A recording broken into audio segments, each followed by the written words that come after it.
RKS math सी कक्षा की सभी विद्यार्थियों को मेरा नमस्कार। आप सभी का एक बार फिर मेरे चैनल पर बहुत बहुत स्वागत है। आज हम कक्षा 10 की गणित का एक नया अध्याय शुरू कर रहे हैं, एक नई एक्सरसाइज शुरू करेंगे, 12वीं प्रश्नावली। तो हम चलते हैं उसके टेक्स्ट पर। 12वीं प्रश्नावली जो है वो वृत्त के क्षेत्रफल, उसकी परिधि यानी उसका परिमाप और उसके त्रिज्याखंड वृत्तखंड के क्षेत्रफलों के बारे में है, वृत्त से संबंधित क्षेत्रफलों के बारे में है। तो ये एक बहुत ही आसान सी प्रश्नावली है, सभी बच्चे इसको बहुत आसानी से कर सकते हैं। थोड़ा ध्यान से आप पर चीज़ों को समझिए, कुछ सूत्र याद रखिए तो आप आसानी से इसको कर पाएंगे। तो यहाँ पर हम देख रहे हैं ये एक वृत्त का चित्र आपको दिखाई दे रहा है। तो यहाँ पर आप जानते हैं कि ये इसका केंद्र होता है। तो ये प्रारंभिक बातें जो आप जानते ही हो, जैसे ये इसका हो गया केंद्र और ये वाला केंद्र हो गया, और केंद्र से ये जो परिधि की दूरी होती है, ये पूरा घेरा जो परिधि कहलाता है। तो वृत्त के लिए हम इसको परिधि कहते हैं और किसी अन्य ज्यामितीय आकृति के लिए परिमाप बोल देते हैं। तो वृत्त का परिमाप जो उसकी परिधि होता है, तो यहाँ केंद्र से जो परिधि की दूरी होती है इसे हम त्रिज्या कहते हैं, ठीक है। और नॉर्मली इसको जो है हम एक संकेत से व्यक्त करते हैं, वो आर होता है, आर से व्यक्त करते हैं। और इस प्रकार से आप देखें कि एक रेखाखंड जो केंद्र में से होता हुआ परिधि को परिधि से मिलाता है, इसे हम व्यास कहते हैं। तो आप इस प्रकार देख सकते हैं कि व्यास जो है वो त्रिज्या का 2 गुना हो जाता है, क्योंकि व्यास में त्रिज्याएं 2 बार आ जाती हैं। और केंद्र के अतिरिक्त कहीं भी परिधि को परिधि से मिलाने वाला जो रेखाखंड होता है वो जीवा कहलाता है। तो ये होगी आपकी जीवा, ठीक है। तो ये कुछ प्रारंभिक बातें जो है वो लगभग आप छोटी क्लास में जानते आए हैं। यहाँ पर आप एक चीज़ ये याद रखिए कि परिधि और व्यास का जो अनुपात होता है वो पाई के बराबर होता है। और पाई जो है वो हम 22/7 लेते हैं। पाई का मान कितना लेते हैं? 22/7 लेते हैं। तो ये भी आप याद रखें, और लगभग आप पढ़ते आए हैं छोटी क्लासों से 22/7। तो वृत्त की जो परिधि होती है या जो उसका परिमाप होता है वो पाई गुना व्यास, यानी आप इसको तिरछा गुना करें, ये बन गया। और व्यास त्रिज्या का दुगना होता है। तो इस प्रकार परिधि का जो सूत्र होता है वो होता है 2πr, यानी वृत्त का जो परिमाप होता है वो 2πr होता है, उसकी परिधि 2πr होती है। और वृत्त का एक क्षेत्रफल जो होता है वो πr² होता है। तो इनसे संबंधित कुछ सीधे सीधे सवाल हम इस एक्सरसाइज में करेंगे। तो चलते हैं कुछ प्रश्नों पर। ये है हमारे पास 12.1 का पहला प्रश्न। इसमें हमें ये कहा गया है कि 2 वृत्तों की त्रिज्याएं जो है वो 19 सेंटीमीटर 9 सेंटीमीटर है। उस वृत्त की त्रिज्या ज्ञात कीजिए जिसकी परिधि इन दोनों वृत्तों की परिधियों के योग के बराबर है। तो बिल्कुल इसको हम आसानी से ज्ञात कर सकते हैं। तो यहाँ हम एक वृत्त की त्रिज्या को r1 मान लेते हैं, दूसरे को r2 मान लेते हैं, जो कि 19 और 9 सेंटीमीटर दे रखी है। अब मान लेते हैं कि माना जो बड़ा वृत्त जो इन दोनों की परिधियों के योग के बराबर है, उसकी त्रिज्या को r मान लें। तो आपको प्रश्नानुसार क्या कहा है कि इस वृत्त की परिधि जो है, प्रश्नानुसार इस बड़े वृत्त की जो परिधि है उन बाकी दोनों वृत्तों की परिधियों के योग के बराबर है, ठीक है। तो आप ये कह सकते हैं कि ये जो बड़े वृत्त की परिधि होगी 2πr, वो जो है वो बाकी दोनों वृत्तों के 2πr1 प्लस 2πr2 के बराबर होगी। तो यहाँ पर आप देख सकते हैं कि 2πr जो है, यहाँ पर हम इन दोनों में से 2π कॉमन ले सकते हैं। तो यहाँ पर हमारे पास बचेगा r1 प्लस r2। तो इस प्रकार आप देख सकते हैं कि यहाँ से 2π से 2π कैंसिल हो गया। तो इस प्रकार से आपके पास r बराबर आ गया r1 प्लस r2। और यहाँ पर r1 आपके पास कितना है 19, और प्लस यहाँ पर r2 कितना है 9। तो ये आपके पास 19 और 9 गए 28 सेंटीमीटर। इस प्रकार से उस बड़े वृत्त की त्रिज्या जब कितनी होगी 28 सेंटीमीटर होगी। अब चलते हैं नेक्स्ट क्वेश्चन पर। ये बिल्कुल सीधा सा प्रश्न था। तो यहाँ जो दूसरा प्रश्न देख रहे हैं ये बिल्कुल उसी तरह का प्रश्न है। यहाँ पर आपको 2 वृत्तों की त्रिज्याएं आपको दे रखी है और कहा है कि एक ऐसे वृत्त की त्रिज्या ज्ञात कीजिए जिसका क्षेत्रफल इन दोनों वृत्तों के योग के बराबर है। तो हम एक वृत्त की त्रिज्या को R1 मान लेते हैं, दूसरे को R2, जो हमें 8 और 6 दे रखी है। उस बड़े वृत्त की त्रिज्या को हम क्या मान लेते हैं, R मान लेते हैं। तो प्रश्नानुसार आपको क्या कहा है कि ये जो बड़ा वृत्त है इसका क्षेत्रफल आपको दिए गए वृत्तों के क्षेत्रफलों के योग के बराबर, यानी पाई R स्क्वायर चूंकि वृत्त का क्षेत्रफल होता है, तो इस वृत्त का क्षेत्रफल बराबर में किसके है, पाई R1 square plus pi R2 square के बराबर है। तो यहाँ पर आप देख सकते हैं कि यहाँ से पाई को मना रहा है, पिछले में 2 पाई को मनाया था, यहाँ पर पाई को मनाने के बाद यहाँ बचेगा R1 square plus R2 square. यहाँ से आप क्या कर सकते हैं, पाई को पाई से कैंसिल कर सकते हैं, यहाँ से ऐसे। तो आप देखेंगे कि यहाँ पर आपके पास R स्क्वायर बराबर क्या आ गया, R1 square plus R2 square. तो R1 आपके पास कितनी है, यहाँ पर आप देख सकते हैं 8 है, और R1 कितनी है, 6 है। तो इस प्रकार से R स्क्वायर बराबर आपके पास आ गया 8 का स्क्वायर प्लस 6 का स्क्वायर। तो यहाँ पर R जो है वो कितनी हो गई, स्क्वायर बराबर ये हो गया आपके पास 64, क्योंकि 8 का वर्ग 64 हो गया, और 6 का वर्ग कितना होता है, 36, यानी 8 8 64 और 6 6 36। तो इस प्रकार से R स्क्वायर बराबर आ गया आपका 100। अब आप जानते हैं कि यहाँ का जो वर्ग होता है वो दूसरी ओर कहाँ जाता है, वर्गमूल में जाता है। तो यहाँ से इसका वर्ग हटा दीजिए आप, और यहाँ पर 100 का क्या हो गया, वर्गमूल ले लीजिए, तो वो होता है 10 सेंटीमीटर। तो इस प्रकार से उस वृत्त की जो त्रिज्या है वो कितनी हो जाएगी, 10 हो जाएगी, जिसका क्षेत्रफल इन दोनों क्षेत्रफलों के योग के बराबर है। तो ये भी बिल्कुल सीधा प्रश्न था। अब चलते हैं अपने नेक्स्ट क्वेश्चन। तो यहाँ पर आपको जो ये तीसरा प्रश्न दे रखा है, इसमें आपको ये कहा है कि आपको जो यहाँ एक गोल्ड जो वृत्त बीच में दिखाई दे रहा है, तो एक तीरंदाजी लक्ष्य को दर्शाती है, जिसमें केंद्र से बाहर की ओर 5 क्षेत्र गोल्ड, रेड, ब्लू, ब्लैक और वाइट चिन्हित किए गए। तो आप देख सकते हैं कि पहले गोल्ड है, फिर रेड है, फिर ब्लू है, फिर ब्लैक है, फिर वाइट है। तो जब तीरंदाजी तीर लगाते हैं तो गोल्ड में यदि आप एरो लगाते हैं तो आपको सबसे ज़्यादा अंक मिलते हैं, तो उस हिसाब से इनके अंक बढ़ते जाते हैं बाहर जाने पर। अब यहाँ पर कहा है कि गोल्ड वाले जो क्षेत्र का जो व्यास है यहाँ पर आपको दिखाई दे रहा है, ये 21 सेंटीमीटर, ठीक है, इसका व्यास है 21 सेंटीमीटर। आगे जो है इसका जो ये पट्टी की जो चौड़ाई है वो क्या होती है, 10.5 सेंटीमीटर बढ़ती जाती है, यानी प्रत्येक पट्टियों की जो चौड़ाई है वो 10.5 सेंटीमीटर है।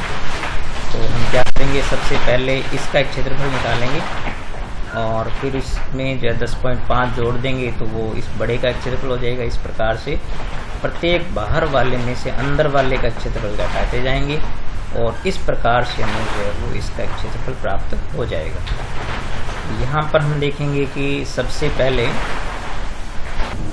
तो यहाँ हमें जब गोल्ड वृत्त का व्यास 21 सेंटीमीटर दे रखा है, तो इसकी त्रिज्या को हम R1 मान लेते हैं।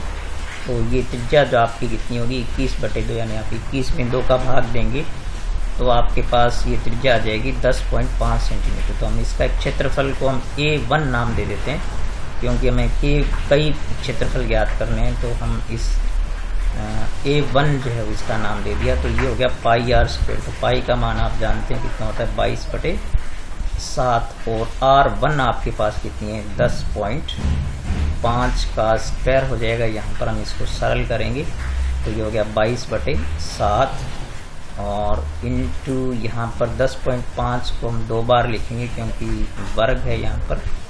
तो इस प्रकार से आप देखेंगे कि जब आप इसको यहाँ से काटेंगे, इसको कैंसिल करेंगे, तो आप जानते हैं कि 15 7 105। तो काटने का तरीका बिल्कुल आसान होता है कि आप यहाँ देख रहे हैं, एक बार दशमलव को नहीं देखें तो ये 105 है, तो आप देखें यहाँ से 15 7 105 यानी 15 आ गया। अब चूंकि इसमें 1 दशमलव है तो अब यहाँ भी 1 दशमलव लगा दो। तो इस प्रकार से जो आपके पास संख्याएँ आ गई वो इस प्रकार से बच गई, 22 बच गया यहाँ पर, और यहाँ पर आ गया 1.5, और फिर यहाँ पर आ गया 10.5।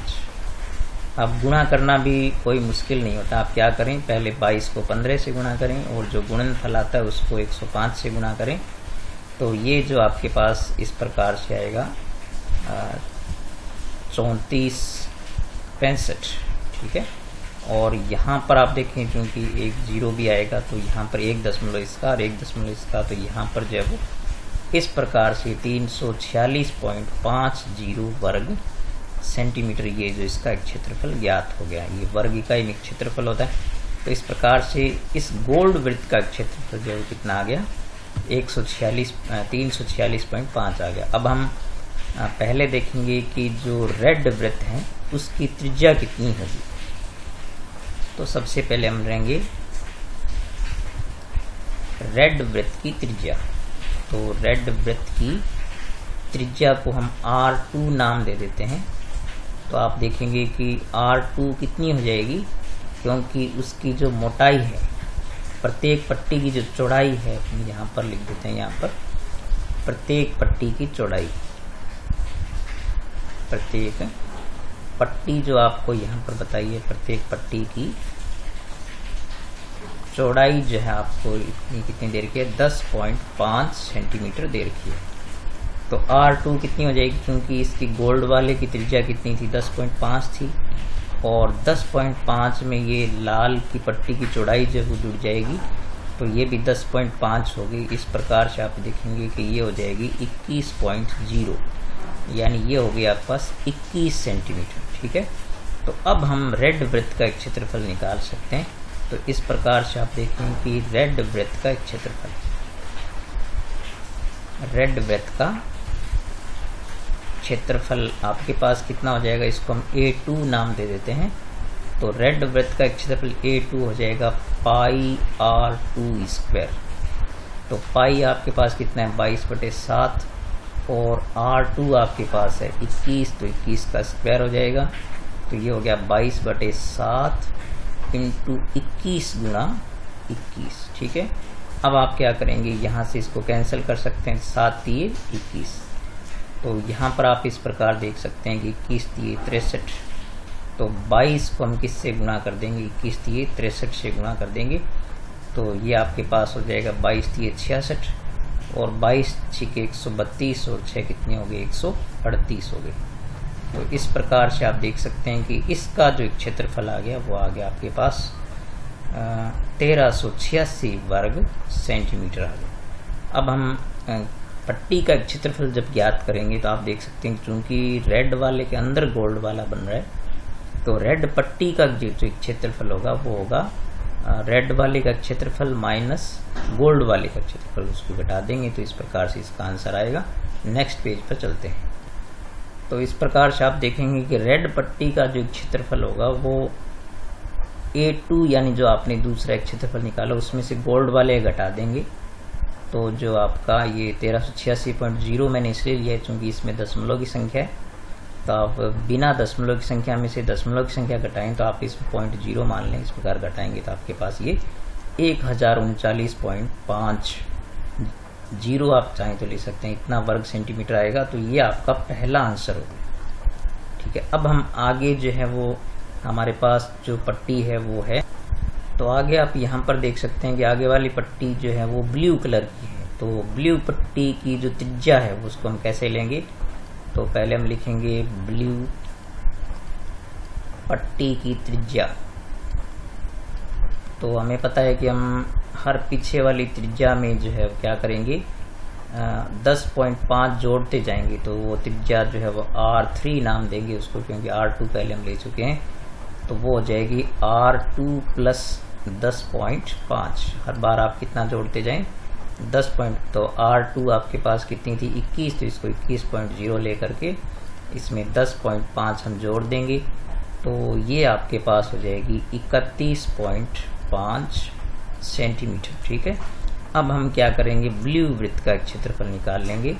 तो ब्लू वृत्त का क्षेत्रफल, तो ब्लू पट्टी को लेकर के जो वृत्त बनता है उसका क्षेत्रफल, तो वो हो जाएगा पाई R3 स्क्वायर, ठीक है, क्योंकि वृत्त का क्षेत्रफल पाई R स्क्वायर होता है। तो ये हो गया आपके पास पाई R3 स्क्वायर। तो पाई का मान आप 22/7 रख दें, और R3 आपके पास कितना 31.5 का वर्ग हो जाएगा। तो इस प्रकार से ये हो गया प्लस 22/7 इंटू 31.5 को आप क्या करेंगे 2 बार लिखेंगे यहाँ पर, क्योंकि वर्ग लगा हुआ है इस पर। अब आप क्या कर सकते हैं, इसको फिर हर बार ये संख्या इससे कटती जाएगी, तो आप पहले काटेंगे इसको। तो 7 चौके 28 और 7 पंजे 35, तो 1 तो यहाँ भी आप लगा देते। इस प्रकार से आपके पास जो है वो ये संख्या आएगी 22 गुणा 4.5 इंटू 31.5, ठीक है। और इनको गुणा करेंगे तो इसका जो आंसर आ जाएगा, तो मैं इसको गुणा करता हूँ। तो इस प्रकार से इसका गुणनफल जो है वो आ गया 3118.5। तो इस प्रकार से जो ब्लू पट्टी होगी उसका क्षेत्रफल ज्ञात करेंगे। तो अंदर वाला जो रेड वाले को मिला के तो था A2, उसको हम घटा देंगे इसमें से। तो आपको यहाँ पर बहुत ध्यान ये रखना है कि आपको ये नहीं घटाना है, क्योंकि इसके अंदर वृत्त जो है वो रेड वाला बन रहा है, तो ब्लू वाले में से रेड वाले का घटाना है, वो पट्टी का क्षेत्रफल नहीं घटाना है यहाँ पर। तो यहाँ पर आप कितना लिखेंगे 3118.5 और माइनस में कितना था 1386, तो ये आपके पास आएगा 1732.5 वर्ग सेंटीमीटर। तो इस प्रकार से ब्लू पट्टी का क्षेत्रफल ज्ञात हो गया। अब हम चलते हैं ब्लैक पट्टी पर। तो यहाँ आप देखेंगे कि ब्लैक पट्टी की जो त्रिज्या होगी वो हमें पता है कि पिछले वाले जो ब्लू वृत्त की त्रिज्या थी उसमें 10.5 जोड़ेंगे, तो R3 में 10.5 जोड़ देंगे, तो ये 42 सेंटीमीटर आएगी। हम ब्लैक वृत्त को लेकर के, पट्टी को लेकर के जो वृत्त बनेगा इसका क्षेत्रफल कितना होगा A4, वो होगा πr4², ठीक है। तो इस प्रकार से ये जो है 22/7 इंटू R4 आपके पास कितना है 42 का वर्ग हो जाएगा। तो इस प्रकार से आप देखेंगे कि 22/7 इंटू 42 गुणा 42, ठीक है। अब यहाँ से आप इसको कैंसिल कर सकते हैं, तो ये हो गया आपके पास 7 छिक्के 42, तो 22 छिक्के 132 को आप किससे गुणा कर दें 42 से गुणा करेंगे, तो ये आएगा आपके पास 5544 वर्ग सेंटीमीटर, ठीक है। तो इस प्रकार से ये जो A4 एरिया है ब्लैक वाले को लेकर के वो आ गया आपका 5544 क्षेत्रफल वर्ग सेंटीमीटर आ गया। अब आप क्या करेंगे, यहाँ पर जो है वो ब्लैक पट्टी का क्षेत्रफल निकालेंगे। आप पहले वृत्त का निकालेंगे, फिर पट्टी का क्षेत्रफल। तो ब्लैक पट्टी का जो क्षेत्रफल होगा उसमें हमें पता है कि हर क्षेत्रफल में से पिछला एक क्षेत्रफल हम घटा देंगे। तो A4 में से क्या घटाएंगे A3 घटाएंगे। तो A4 हमने निकाला है 5544.0 ले लेते हैं, क्योंकि A3 हमारा कितना था 3118.5। तो इसको जब हम घटाएंगे तो ये आएगा आपके पास 2425.5 वर्ग सेंटीमीटर। इस प्रकार से ये जो है वो आपकी इस काली पट्टी का जो क्षेत्रफल कितना आ गया वो 2425.5 वर्ग सेंटीमीटर आ गया। अब हमारे पास आखिरी जो बची है वो है वाइट पट्टी। तो पहले हम वाइट पट्टी की त्रिज्या लेंगे, फिर वाइट पट्टी का क्षेत्रफल निकालेंगे, फिर उसकी पट्टी का क्षेत्रफल निकालेंगे। तो इस प्रकार से वाइट पट्टी वाले वृत्त की जब त्रिज्या लेंगे तो हम ब्लैक वाले तक की जो त्रिज्या थी R4 उसमें फिर 10.5 जोड़ देंगे। हर बार हमें 10.5 ही जोड़ना है, तो ये आ गया प्लस 52.5। अब इस प्रकार हम वाइट वाले का क्षेत्रफल ले लेंगे, तो ये आ गया प्लस 8662.5। और इस प्रकार से अंतिम पट्टी जो है आपके पास ये जो वाइट वाली उसका एक क्षेत्रफल क्या हो जाएगा 5वें क्षेत्रफल में से चौथा क्षेत्रफल घटा देंगे, तो ये आ गया पास 3118। तो इस प्रकार से आखिरी उत्तर आपके पास हो गया। तो अब आपको तरीका शायद ये, चूँकि हमने 5 बार इसको दोहरा लिया तो आपको याद हो गया होगा। यानी सबसे पहले आपको क्या लेना होता है, सबसे पहले आप लेते हैं त्रिज्या, ठीक है। नंबर 1 काम तो आपको ये करना है कि पहले जो भी पट्टी का क्षेत्रफल निकाल रहे हैं उसकी त्रिज्या लेंगे, फिर उस पट्टी के वृत्त का क्षेत्रफल निकालेंगे, और फिर उस पट्टी का क्षेत्रफल निकालने के लिए उस वृत्त के क्षेत्रफल में से पिछले वृत्त का क्षेत्रफल हम घटा देंगे। जैसे हम ब्लैक पट्टी चूँकि चौथे नंबर पर आ रही है तो चौथे क्षेत्रफल में से तीसरा घटा देंगे। वाइट पट्टी 5वें नंबर पर आ रही है तो 5वें में से चौथा क्षेत्रफल घटा दिया। तो इस प्रकार से आप इस प्रश्न को 1-2 बार गौर से देखना ये लंबा ज़रूर है, लेकिन इसमें वृत्त के क्षेत्रफल का सूत्र लगा है। बार बार कोई बस ध्यान रखना आपको ये कि एक चीज़ का आपको जो ध्यान रखना है कि आपको कभी भी जो पट्टी का क्षेत्रफल है वो नहीं घटाना है। आपको जो वृत्तों के क्षेत्रफल A1, A2, A4, A5 ये जो बनेंगे ना, इन्हीं को काम में लेना है क्यों। ठीक है, तब चलते हैं नेक्स्ट क्वेश्चन पर। यहाँ जो हमें प्रश्न दे रखा है कि कार के पहिए का व्यास जो 80 सेंटीमीटर है और कार की जो चाल है वो 66 किलोमीटर प्रति घंटा है, तो 10 मिनट में कितने जो है वो चक्कर लगाएगा पहिया, ये हमें ज्ञात करना है। तो सबसे पहले हम देखते हैं कि पहिए का जो व्यास है वो कितना है। तो ये लिखते हैं पहिए का व्यास, पहिए का व्यास। तो व्यास से हम त्रिज्या ले सकते हैं। तो व्यास आपके पास है 80 सेंटीमीटर है। ठीक है, तो इस प्रकार से इसकी त्रिज्या कितनी हो जाएगी, त्रिज्या जो है आपके पास हो जाएगी, त्रिज्या को हम R नाम दे सकते हैं। त्रिज्या जो हो जाएगी, क्योंकि व्यास की आधी होती है, तो ये होगी 40 सेंटीमीटर। आप ये याद रखिए। और इस सेंटीमीटर को हम मीटर में बदलेंगे तो हम इसमें 100 का भाग दे देंगे, तो इस प्रकार से होगी 40/100। तो यहाँ पर आप क्या कर सकते हैं कि चूँकि 2 दशमलव लगा दो यहाँ पर, तो ये आप भाग देंगे तो 0.40 जो मीटर आएगी इसकी चीज़ मीटर में ले लेते हैं, क्योंकि यहाँ पर इस चाल को भी हमें मीटर में बदलना पड़ेगा। अब कार की चाल जो है वो कितनी है, कार की चाल हमें दे रखी है 66 किलोमीटर प्रति घंटा, तो वो है 66 किलोमीटर प्रति घंटा है। तो हम इसको बदलेंगे मीटर प्रति मिनट में। ठीक है, तो मीटर प्रति मिनट में बदलने के लिए आप जानते हैं कि चूँकि 1000 मीटर होते हैं 1 किलोमीटर में, तो 1000 और 1 घंटे में 60 मिनट होते हैं, तो हम बटे 60 का भाग लगा देंगे। तो यहाँ से हम देख सकते हैं कि ये 1 0 से 0 कैंसिल हो गया और ये 11 6 86, तो इस प्रकार से 11 गुना आ गया आपके पास 100। ठीक है, तो इस प्रकार से आप देखेंगे कि यहाँ पर ये आ गया आपके पास 1100 मीटर आ गई। ठीक है, ये इतनी दूरी आ गई, इसकी इतने मीटर प्रति मिनट हो गया, इतने मीटर प्रति मिनट जो है इसकी चाल हो गई। अब आप देख सकते हैं कि 10 मिनट में कितने चक्कर लगाएगा। तो अब पहले जो हमें क्या करना पड़ेगा, पहिए की परिधि निकालनी पड़ेगी, क्योंकि एक चक्कर में तय की दूरी क्या होती है, परिधि होती है। तो पहिए की, या आप लिख सकते हैं पहिए द्वारा एक चक्कर में तय की गई दूरी। आप इसको अच्छी तरह याद रखिए कि एक चक्कर में जो पहिया कोई दूरी तय करता है, एक चक्कर में तय दूरी वो परिधि होती है। ठीक है, ये आपको फैक्ट याद रखना है। दूरी बराबर आप क्या लिखो, परिधि। तो परिधि आप जानते हैं क्या होती है, 2πr होती है, 2πr। और 2 × 22/7 हो गया, इंटू त्रिज्या आपके पास कितनी है, 0.40 है। तो हम इसको क्या करेंगे, पूर्णतः भाग नहीं देंगे, दशमलव में आगे चलेंगे, क्योंकि आगे वरना आंसर इसका मुश्किल हो जाएगा।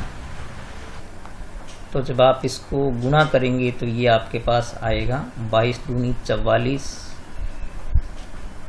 इंटू आप इसको गुणा करेंगे 0.40 से, और बटे में आपके पास कितना है, 7 है। तो ये आएगा आपका 17.6/7 इतने मीटर आएगा, क्योंकि इसमें जो त्रिज्या थी वो मीटर में थी। आप इसको भाग नहीं दें, आप हमेशा ध्यान रखें, क्योंकि 7 का भाग जो है वो पूरा होगा नहीं, अशांत अनावर्ती आएगा, ये क्या आवर्ती आएगा, बार बार आगे चलता रहेगा। तो हम क्या करेंगे, इसको इसी रूप में रखेंगे, अन्यथा हमारा आंसर जो है वो कंप्लीट नहीं आएगा। अब हमें क्या करना है, परिधि निकालने के बाद पहिए द्वारा तय की गई दूरी निकालनी है। ठीक है, 2 चीज़ें आपको ज्ञात करनी पड़ेगी। पहिए द्वारा तय दूरी, द्वारा तय दूरी। तो पहिए द्वारा तय दूरी, जो दूरी बराबर क्या होता है, चाल इंटू समय होता है। तो समय आपको कितना दे रखा है, आपको समय 10 मिनट दे रखा है इसमें। तो चाल कितनी है इसमें, चाल हमारे पास थी 1100 मीटर प्रति मिनट। और समय हमारे पास है 10 मिनट, तो ये हो गया आपके पास 11,000 मिनट आ गया। ठीक है, 11,000 मिनट। तो अब आप देख सकते हैं कि दूरी भी आपने ज्ञात कर ली, परिधि ज्ञात कर ली। तो अब हम कहेंगे कि 10 मिनट में पहिए द्वारा लगाई गई चक्रों की संख्या। तो पहिए द्वारा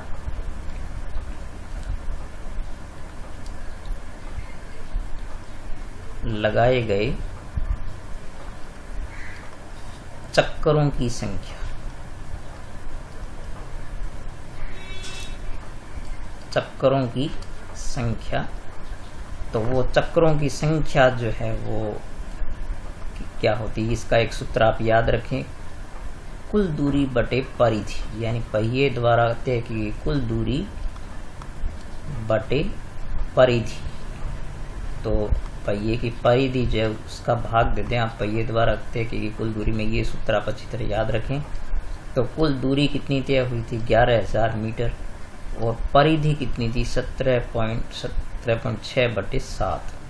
अब इसको सरल करेंगे तो आप जानते हैं कि ये जो भाग वाला 7 है वो गुणा में चला जाएगा, तो यहाँ पर ये आ गया 7, और अपॉन में क्या आपके पास 17.6।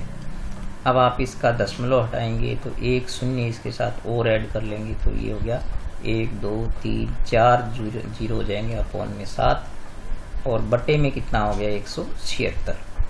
अब आप इसको गुणा करके 176 का भाग दे दो, और या फिर आप इसको थोड़ा कैंसिल भी कर सकते हैं, 11 के पाड़े से काट सकते हैं इसको, और फिर सरल कर सकते हैं। तो इसको सरल करके यदि आप करेंगे पूरा तो ये आएगा 3,375।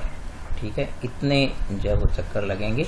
तो इस प्रकार से ये आप क्या करें, सबसे पहले इसको थोड़ा समझ लें आप अच्छी तरह कि हमें दे रखा था व्यास, ठीक है, और व्यास से हमने ज्ञात की त्रिज्या, और चाल जो हमें किलोमीटर प्रति घंटे में दे रखी थी इसको हमने 1000/60 से गुणा करके और इसको किस में बदल लिया, मीटर प्रति मिनट में बदल लिया, तो ये आ गई चाल इसकी।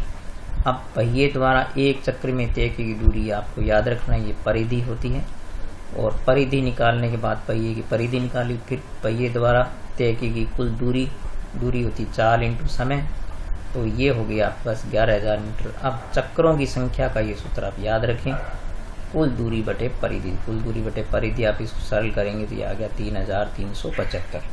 तो इस प्रकार से कुल चक्रों की संख्या जो है वो ये 4,375 आएगा। तो ये ध्यान रखना आपको, यहाँ पर जो वो कितना आएगा ये लिखें यहाँ पर 4,300, मैं दोबारा लिख देता हूँ यहाँ पर, तो मैंने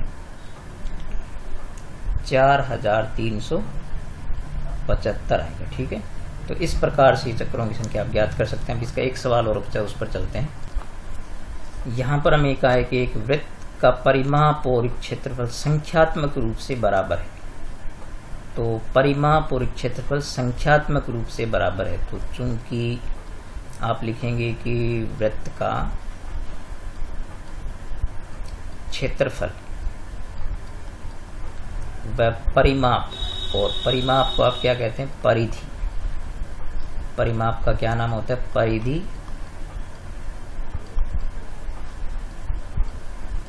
संख्यात्मक रूप से बराबर है,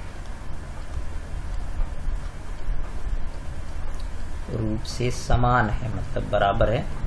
तो हम इसको कैसे लिख सकते हैं, इसको हम लिख सकते हैं कि क्षेत्रफल होता है πr², उसको हम लिख सकते हैं बराबर में 2πr, क्योंकि क्षेत्रफल बराबर होगी परिधि। तो अब आप यहाँ पर देखें कि पाई से पाई कैंसिल हो जाएगा, एक r से r भी कैंसिल हो जाएगा। तो इस प्रकार से आपके पास पाई से पाई कैंसिल हो गया, r से एक r कैंसिल हो गया, तो इस प्रकार से r बराबर आपके पास क्या बचेगा 2। तो यहाँ पर जो वृत्त की त्रिज्या आएगी वो 2 मात्रक आएगी। इस प्रकार से ये जो है बिल्कुल आसानी से ज्ञात हो गया। तो इस प्रकार आज हमने जो है वृत्त के क्षेत्रफल से हमने सवाल करें, 5 सवाल जो बिल्कुल सीधे हैं। ये प्रश्नावली जो है वो कोई मुश्किल नहीं है, इसमें क्षेत्रफल के सभी सूत्र लगभग आप जानते हैं, लेकिन थोड़ा उनका एप्लीकेशन है, आगे जा कर के थोड़ी सी कैलकुलेशन आपको ध्यान से करनी पड़ेगी। बाकी बहुत अच्छी प्रश्नावली है, सभी बच्चे ध्यान से करें। और इस कोविड काल में सीखें, आप पढ़ाई करें लगातार। अगर अब तक आपने मेरा वीडियो लाइक नहीं किया तो तुरंत लाइक करें, कमेंट करें उस पर, और पढ़ाई अपनी जारी रखें। सवाल नोट करें अपने रजिस्टर में।